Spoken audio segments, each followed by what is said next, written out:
Welcome to the month of June, 30 days all about gin, shining a spotlight on craft-made Canadian. Fun facts and proper tastings, live cocktails Friday afternoons.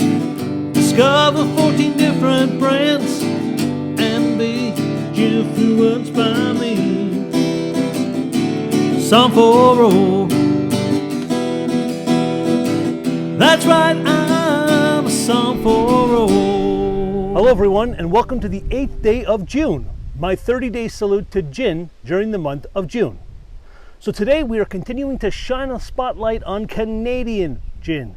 Yes indeed, my juniper-loving friends, the Great White North does indeed have a thriving craft gin scene from coast to coast, and I'm very excited to share their backgrounds, their stories, and their tasting notes with you all. These days, it is more important than ever to support, buy, and drink local, and those ginovating, creative, hardworking craft gin distillers here in Canada do indeed need, and might I also say, deserve our support. Now, for my US and international viewers, please don't go anywhere.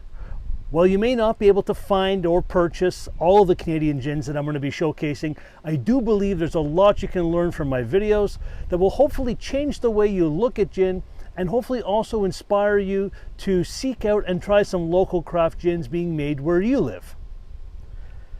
Now, I mentioned the word creative before, and that ties in very well with our gin showcase today. This is Swish Gin, produced right here in Ontario by the folks at Frankie and Johnny Wines Limited. Now, Frankie and Johnny Wines are a part of the Profile Wine Group, and Profile Wine Group, that's a well-established, well-known, well-respected wine agency here in Ontario. The folks at Profile have over 28 years of industry experience and also see a lot of similarities and connections between the realm of wine and the realm of spirits. Things such as sophistication and depth of character and contemplation are just, a few of the things that they see, a few of those connections. Then there's the obvious similarity, how to properly taste wine and spirits. Now, for those of you who have tuned into other videos and or who have done either in person or guided tastings with me virtually, you know that when it comes to tasting, I encourage everyone to move that liquid around and across your mouth in order to coat and activate those 5 flavor receptors that we all have. Essentially to really give it a good swish around the mouth. That's exactly what Frankie and Johnny Wines and the Profile Wine Group encourage their clients to do, and exactly what they want you to do, especially with their gin. Very clever name. I really love the creative subtlety of calling it Swish. Bringing those two worlds together, wine and spirits, connecting those similarities with how do we enjoy each other. Well done, makes tons of sense, good stuff. Now, while the name is quite astute, this endeavor is not really just about marketing gimmickry, right? Their extensive experience and day-to-day boots on the ground workings told the folks of Frankie and Johnny something was missing in the Canadian gin segment.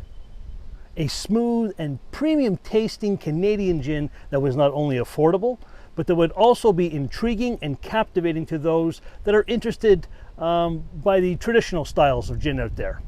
And I know, how could anyone not like gin? But there's a few of you out there. We're hoping to change that. Okay, so back to Swish. So after identifying this void in the gin market, they decided to solve this issue by creating their own brand and doing things their own way. Now, what do I mean by this? Well, let's first, we'll talk about the bottle. Look at the label. Look at the design.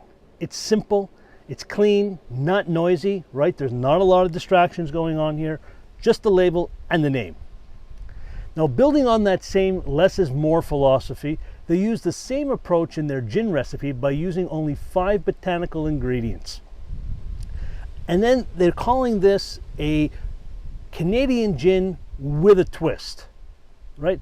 I love that. A Canadian dry gin with a twist. I love that idea. It's both creative and innovative. And in my opinion, those are some key elements as we try to shatter the old school perceived notions about what gin should be. Now, I have been sworn to secrecy regarding the exact ingredients. However, I can assure all of you that there is indeed juniper in here, and I can say that as much as possible, the ingredients are locally grown Ontario botanicals and sourced here locally as much as possible. Now, for me, perhaps the most intriguing ingredient in here is, well, no, wait, I can't say it. I gave my word, and folks, I always honor that, so I can't go any further on that. What I will share though is that there is indeed a unique element used, and that it helps contribute to that twist mentioned in the style. Okay, so I know I've wound you all up and I've piqued everyone's curiosity, so let's dive in. Produced in Niagara Falls, Ontario, and coming in at 40% ABV, this is Swish Gin. First, we're going to check out the aromas. Now, to get your nose ready, I like to bring the glass up 3 times before I take a big sniff, right? That calibrates the senses and allows me to really get a sense of what's going on in my glass. So off we go. 1, 2, 3. This is a fun one. Medium soft intensity on the nose and light and bright. Right, juniper and citrus pop out. Citrus at first to me is, it's kind of like grapefruit pith, then orange, ripe orange. Then it gets a little weird, a good kind of weird though. It starts to smell like an orange julep. Now, I grew up in Montreal, and those that have lived there or visited there in the 60s, 70s, 80s, and I even think the early 90s, you'll know what I mean, you'll know what orange julep is. For everyone else, think of it kind of like an orange creamsicle, but not as sweet. Okay, now it changes again, and I'm picking up some savory and herbal notes and some soft floral tones. There's a lot going on here. Okay, now we're going to taste. And, as the name on the bottle says, we're going to, what folks? Yes, you guessed it. We're going to swish it around our mouth and coat those 5 flavor receptors. Sláinte.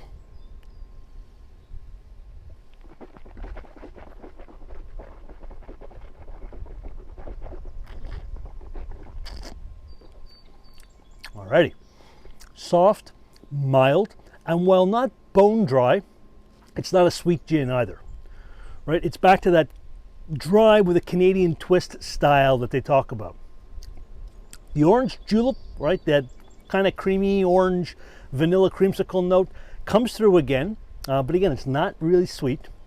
I get fresh pine, that's from the juniper, and I get some peppery heat, not too bad, followed by some savory herb, some eucalyptus, and some licorice notes.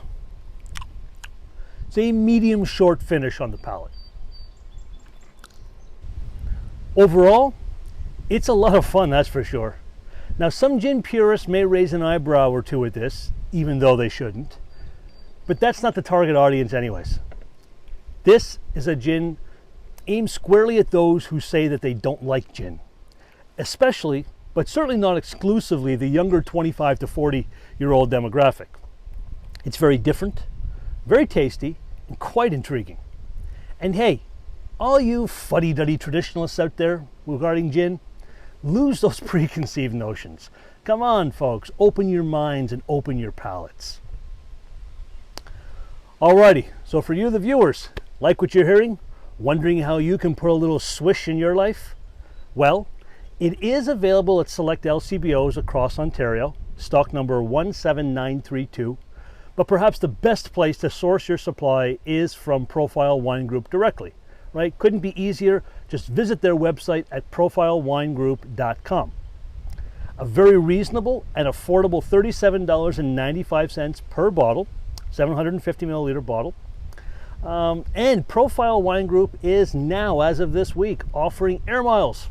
1 air mile reward miles for every $25 spent on their site.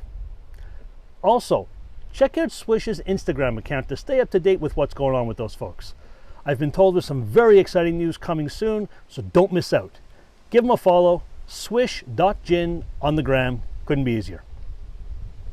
All right, so there you have it, folks. A relatively new, creative, certainly non-traditional, but fun, made in Canada gin from the fine folks at Frankie and Johnny Wines.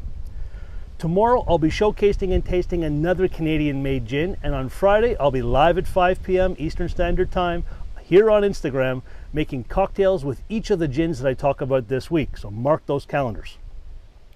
Also, be sure that you and I, that we are indeed connected on Instagram, Facebook, Twitter, and YouTube at Som4All. And also, please continue to use the hashtag SipWithSom4All when commenting and sharing my posts. I need your help to spread the great word on our Canadian-made gins and to help support our dedicated and innovative craft distillers here. Folks, life is just simply too short to drink boring gin. Until next time, stay safe, everyone. Be well, and cheers from Som4All.